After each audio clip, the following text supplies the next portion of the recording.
देवता उत्तेजित थे और ब्रह्मा ने परेशान देवताओं को भगवान विष्णु के शरण लेने के लिए कहा।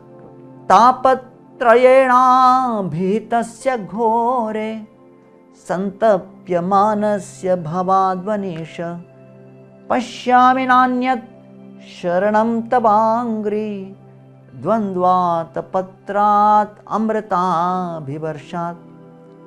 यह एक भक्तिपूर्ण प्रार्थना है जिसमें भक्त अपने दुखों और पीड़ाओं के लिए भगवान की शरण लेने की प्रार्थना करते हैं। शीघ्र ही भगवान विष्णु अपने पीले वस्त्रों और उत्तम चमकदार ज्वेलरीज में शंख, चक्र और गदा लिए हुए प्रकट हुए। वे अपने साथ लोटस नहीं लाए क्योंकि क्रिएशन का समय बीत चुका था और दुष्ट शक्तियों का विनाश का समय आरंभ हो गया था।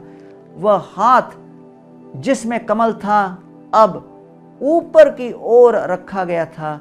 भगवान श्री विष्णु ने देवताओं के सामने अनाउंस किया कि वह शीघ्र ही पृथ्वी पर अवतरित होंगे और दशरथ के पुत्र में अवतार लेंगे।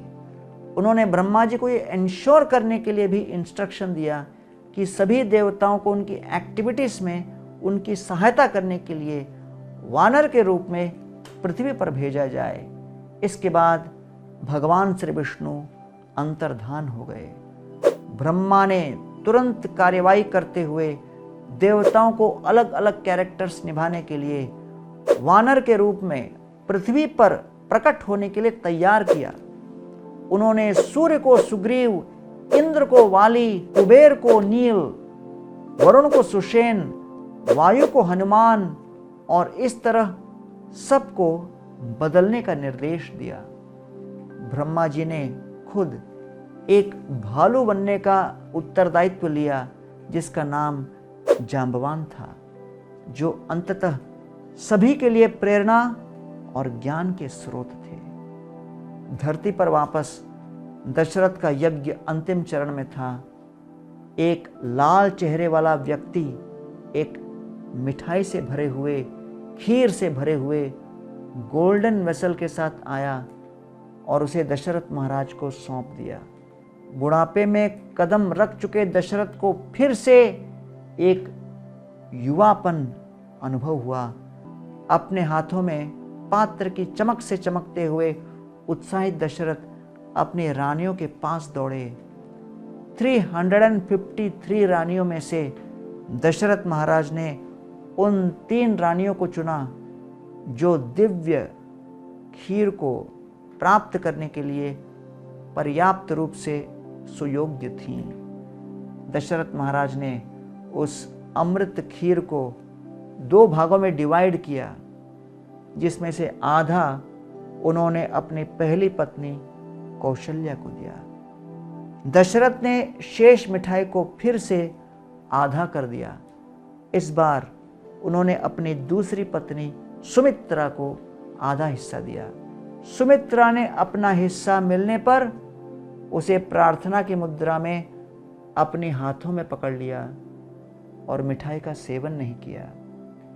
दशरथ महाराज ने शेष आधे हिस्से को 2 भागों में विभाजित किया, जिसमें से आधा उन्होंने अपनी तीसरी पत्नी कैकेयी को दिया। जैसे ही खीर कैकेयी के हाथों में गिरी, कैकेयी ने उसे खा ली। मिठाई का अंतिम भाग अभी भी उस पात्र में शेष था। सोच विचार के बाद दशरथ महाराज ने ये अंतिम भाग सुमित्रा को दिया, जो अभी भी अपना पहला भाग अपनी हथेली में लेकर खड़ी थी। उस स्वर्ग की शक्ति से प्रेरित खीर के 2 भाग प्राप्त करने के पश्चात सुमित्रा ग्रैटिट्यूड, कृतज्ञता से अभिभूत हो गई।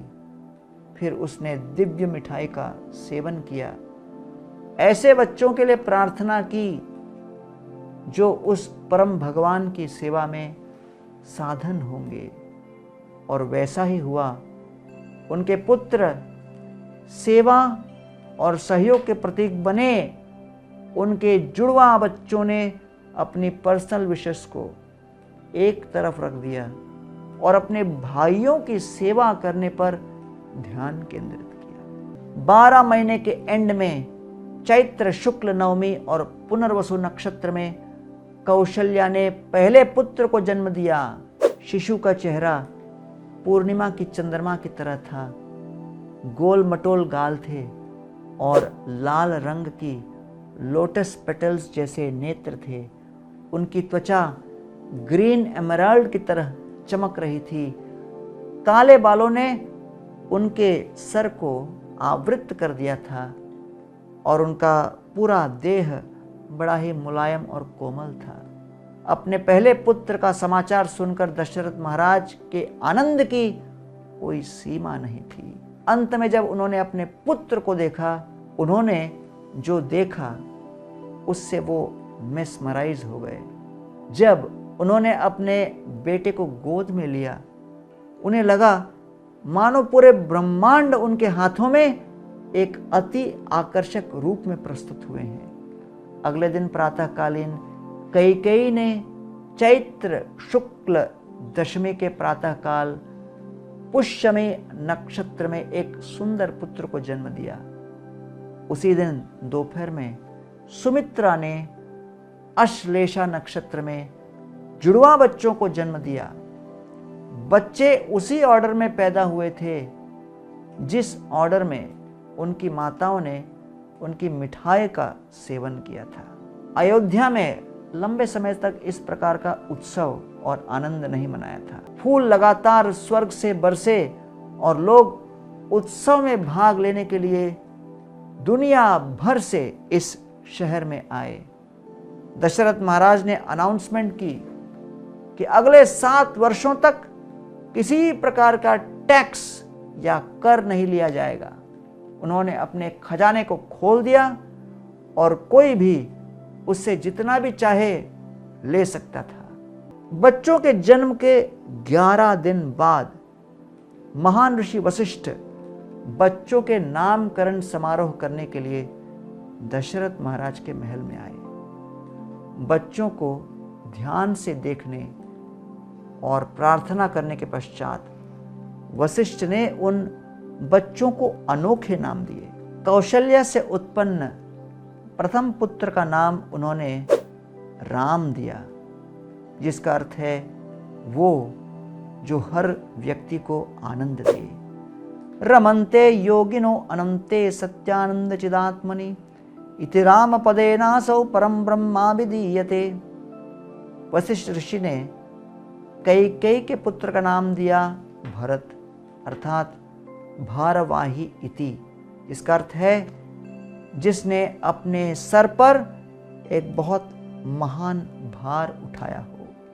यह अंततः सच हुआ, क्योंकि जब राम वनवास में गए तब भरत महाराज को संपूर्ण अयोध्या का भार उठाना पड़ा। सुमित्रा के जुड़वा पुत्रों का नाम लक्ष्मण और शत्रुघ्न रखा गया।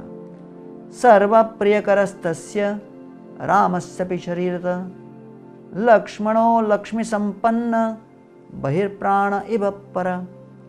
लक्ष्मण शब्द का अर्थ क्या है? रामचंद्र जी के चरणों के प्रति सेवा रूपी लक्ष्मी जिसे प्राप्त थी वो बने लक्ष्मण। और शत्रुघ्न का अर्थ क्या है? शत्रुघ्न नित्य शत्रुघ्न नीतः प्रीति पुरस्कृत गच्छताम भरातरकुरम भरतेन तया नघा। शत्रुघ्न शब्द का अर्थ है वह जिसने अपने भरत महाराज के चरण कमलों के प्रति सेवा में जो शत्रु बने, उस शत्रु का दमन जिसने किया हो। और वो शत्रु क्या है? हम सभी के सेवा भाव का सबसे बड़ा शत्रु है अहंकार। तो उस अहंकार के दमन करने वाले को नाम दिया गया शत्रुघ्न। राम धर्म के प्रतीक, लक्ष्मण अर्थ के प्रतीक, शत्रुघ्न काम के प्रतीक और भरत मोक्ष के प्रतीक बने। प्रभु के राम के रूप में अवतार लेने के 4 प्रमुख कारण थे। पहला, रावण जैसे असुरों का विनाश करना। दूसरा, अपने भक्तों को राक्षसों के न्यूसेंस से संरक्षण देना। तीसरा, लक्ष्मी देवी की एकांत की इच्छा को पूर्ण करना। एक बार भगवान विष्णु जब अनंत शेष की शैया पर लेटे थे, लक्ष्मी जी ने शिकायत की कि पति पत्नी के रूप में उन्हें कुछ समय एकांत में बिताने की आवश्यकता है, क्योंकि भक्त या अनंत शेष हमेशा उनके आसपास रहते हैं। उन्होंने भगवान विष्णु को बताया कि उन्होंने पृथ्वी पर एक ऐसे विवाहित जोड़े को एकांत में बातचीत करते हुए देखा है और वह पृथ्वी पर इस तरह के एकांत का अनुभव करने के लिए वहां अवतरित होना चाहती हैं। भगवान श्री विष्णु तुरंत सीता और राम के रूप में पृथ्वी पर अवतार लेने के लिए सहमत हो गए। चौथा कारण, भगवान श्री रंगनाथ की पूजा तन मन और धन के साथ हृदय के अंतःकरण से करने की अभिलाषा से। इससे पहले भगवान ब्रह्मा जी ने भगवान श्री विष्णु द्वारा उन्हें दिए गए रंगनाथ जी की पूजा की और फिर उसे सौर्य वंश के राजा इक्ष्वाकु को सौंप दिया गया और इन राजाओं ने उस देवता की हजारों वर्षों तक पूजा की थी, जब तक कि वो अंततः राजा दशरथ तक नहीं पहुंच गया। लेकिन डिससैटिस्फाइड होने के कारण रंगनाथ जी ने दुनिया को कैसे पूजा करनी हो ऐसी शिक्षा देने के लिए भगवान श्री रामचंद्र के रूप में प्रकट हुए।